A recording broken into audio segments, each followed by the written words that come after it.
Requests have been made to remove an honorary street sign bearing the name of Msgr Jerome Schmit for more than 2 decades.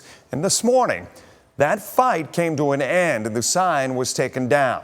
The action, I should say, came after months of reporting by 11 Investigates. Lead investigator Brian Duggar was there, and he brings us the story.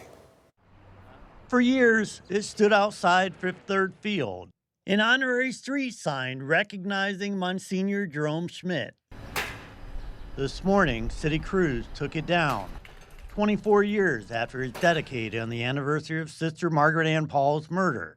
It needs to come down. It's needed to come down. When 11 Investigates began documenting the fight over the sign earlier this year, Lee Paul and Claudia Versalati stood beneath that very sign, wondering if they would ever see it come down. Now, they have their answer.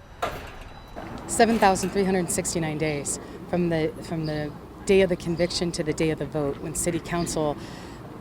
8 out of 10 city council members that were present for the vote had the courage to take that sign down. It's hugely significant.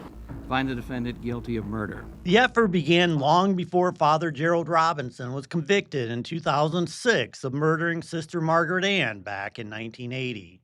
For more than 20 years, the Paul family and Versalati argued Schmit should not be publicly honored because trial testimony showed Robinson's police interview ended after Schmit entered police headquarters.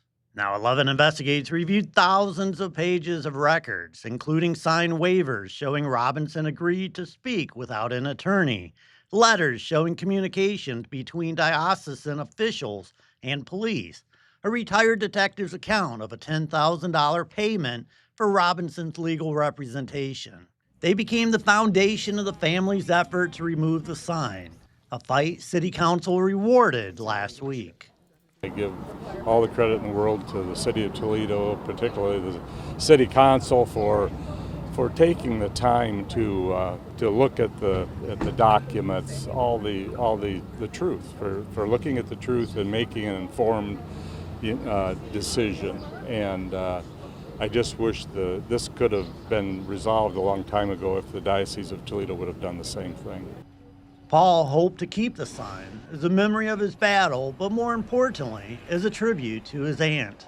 It's public property and so on, and there were a lot of other requests. I don't know who those requests came from. They decided that there's actually 2 of the signs, the one down on the other end of St. Clair Street, and they both will be run through a shredder.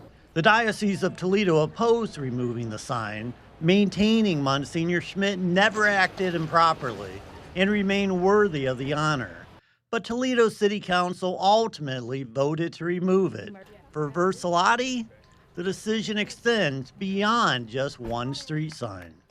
No murder victim's family should have to grovel, let alone ask more than once. And, we tried to do it all the right ways. We did it privately. We did it publicly. We came with evidence. We came with 97 pages to City Council with trial transcripts and book excerpts. And, and this was a promise that actually I made after the trial to Lieutenant Keena and Detective Art Marks. Keena and Marks, the 1980 detectives who testified that Schmidt's interruption helped end their investigation. I made a promise to them in my lifetime that I'm going to get that sign down.